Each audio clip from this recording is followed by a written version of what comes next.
아멘. 영국의 역사학자 가운데 폴 존슨이라는 분이 있는데 그분이 지식인의 두 얼굴이라 하는 책을 썼습니다.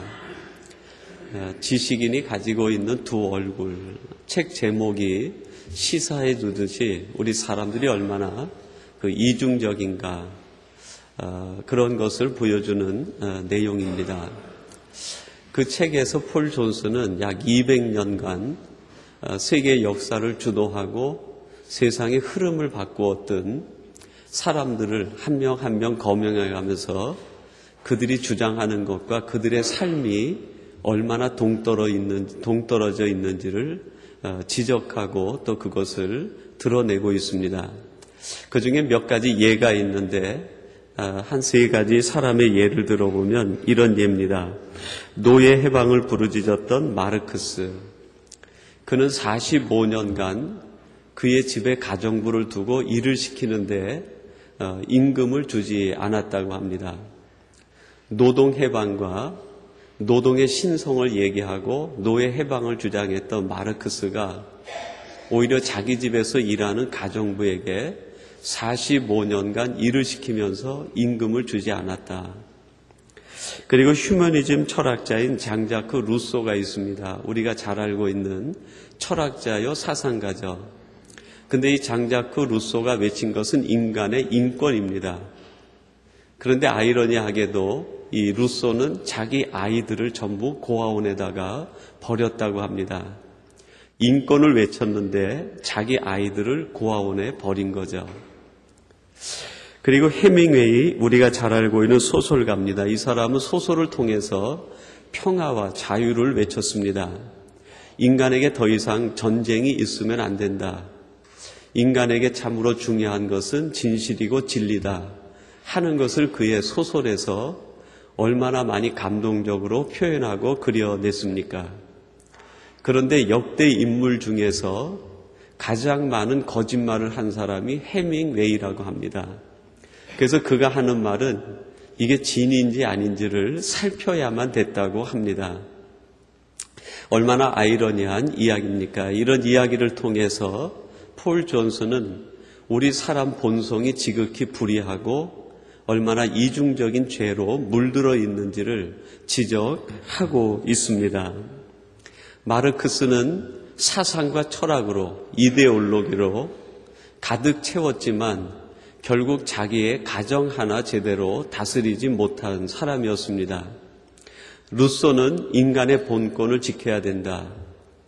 끊임없이 외치고 외쳤지만 자기 가정에 있는 자식 하나 돌보지 못하는, 인권을 보장해주지 못하는 사람이었습니다. 이 땅에 더 이상 전쟁이 없어야 된다. 평화를 외치고 문학을 채웠지만 결국 그 해밍웨이 역시 인간의 삶에서 실패한 모습을 우리에게 보여주고 있습니다.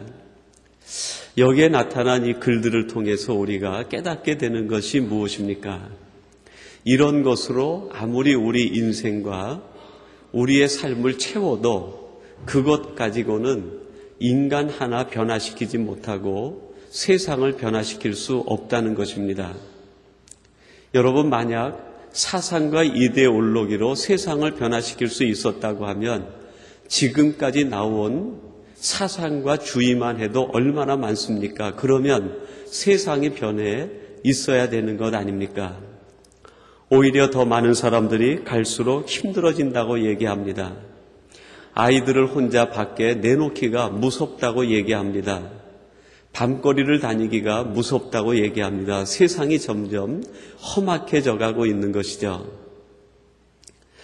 우리들이 아무리 세상적인 것으로 가득 채워서 세상을 변화시켜 보려고 하지만 그것에 한계가 있고 그것에 큰 문제가 있다는 것을 지적하고 있는 것 아니겠습니까?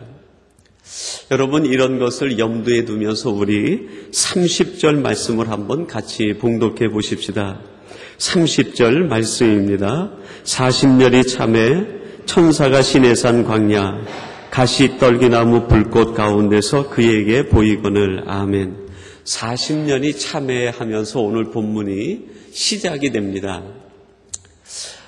이 모세가 애굽의 왕자로 40년 살다가 거기에서 그만 사람을 죽이는 실수를 범하고 그것이 드러나서 애굽에서 살지 못하고 광야에 나와 살게 됩니다.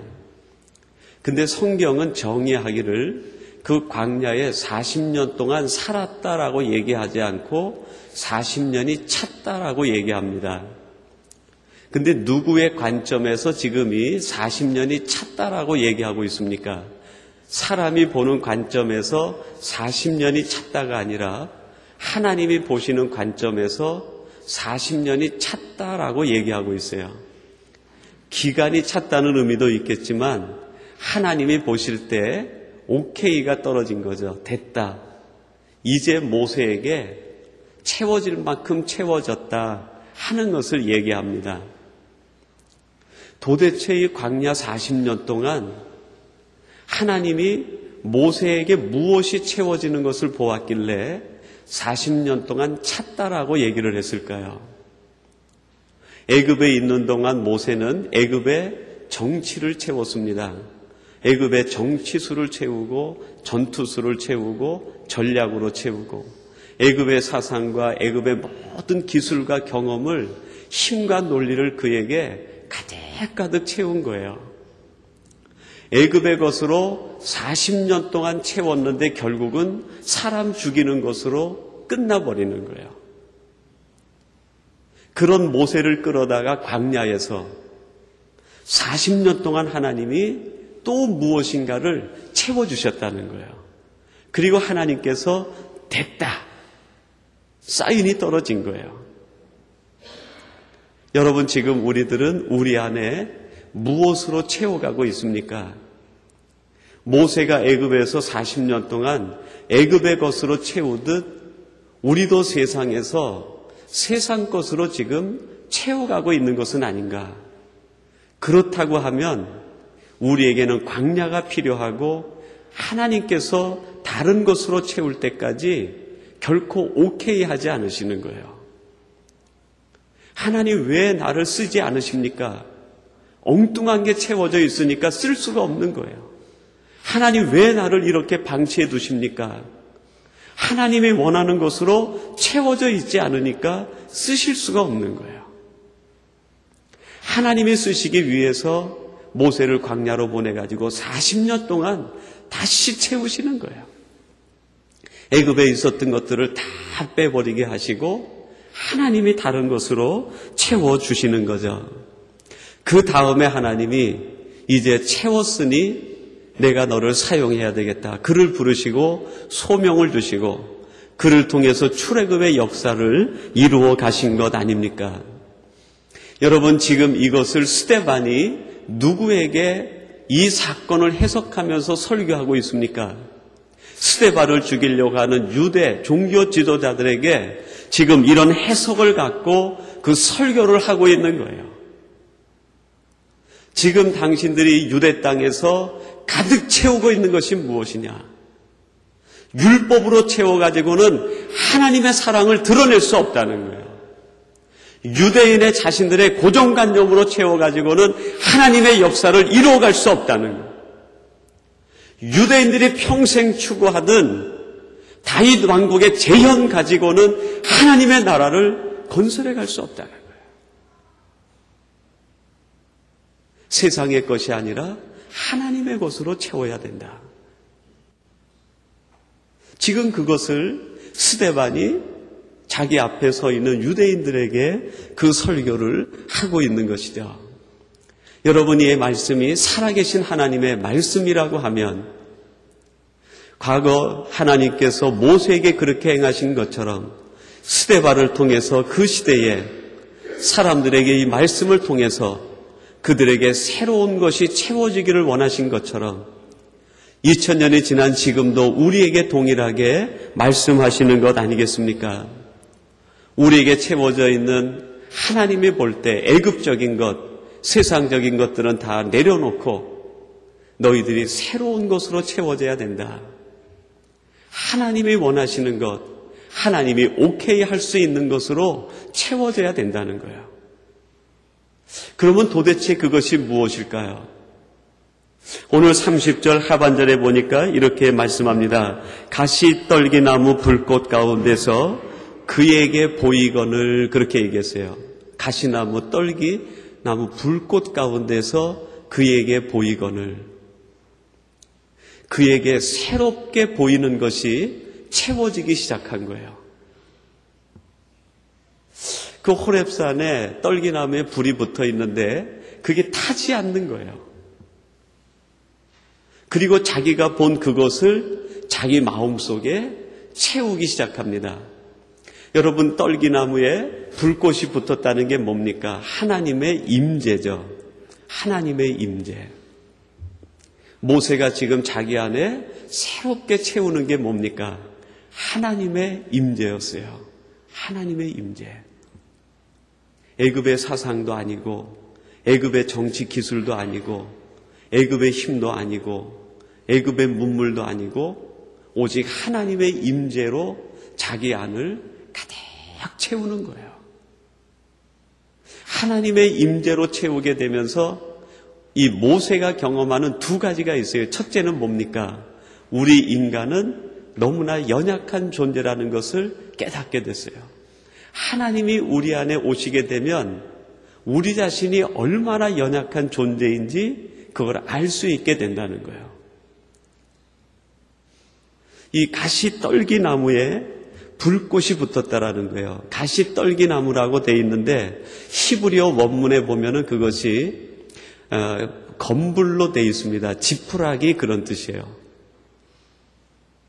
불 하나만 붙으면 확 살아서 없어질 아주 약한 존재.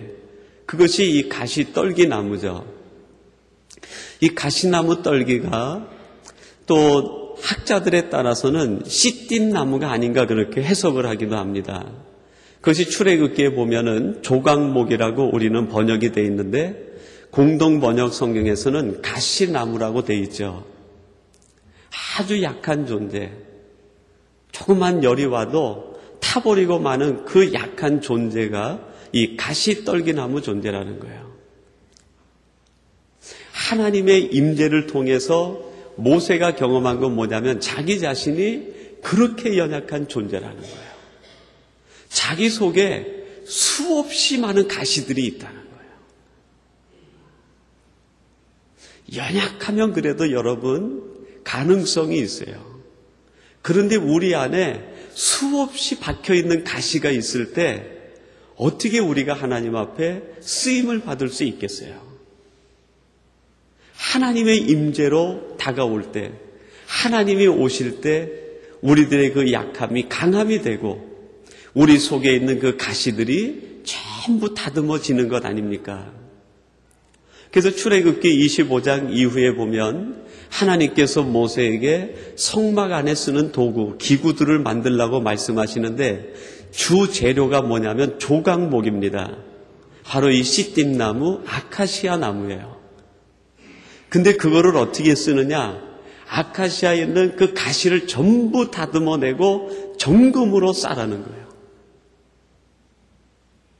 주 재료는 조각목인데 그 가시를 다 잘라내고 정금으로 싸서 어떤 조각목은 법궤가 되고 어떤 조각목은 번제단이 되고 어떤 조각목은 떡상이 되고 변화돼서 쓰임을 받는다는 거예요.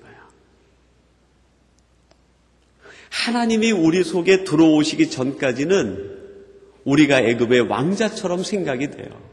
내가 최고인 것처럼 생각이 돼요. 그래서 내가 기준이 되고 내가 원칙이 되고 내가 모든 것에 우위에 서 있어요. 그러나 하나님이 우리에게 임재하는 순간 우리가 얼마나 가시투성인지, 우리가 얼마나 연약한 존재인지, 우리가 얼마나 부족한 사람인지 그것을 깨닫게 돼요. 그리고 우리 속에 들어오신 하나님이 우리를 다듬기 시작하시는 거죠. 가시도 잘라내고 약한 것도 강하게 하시고 정금으로 싸서 우리를 새로운 존재로 만들어 주시는 거예요.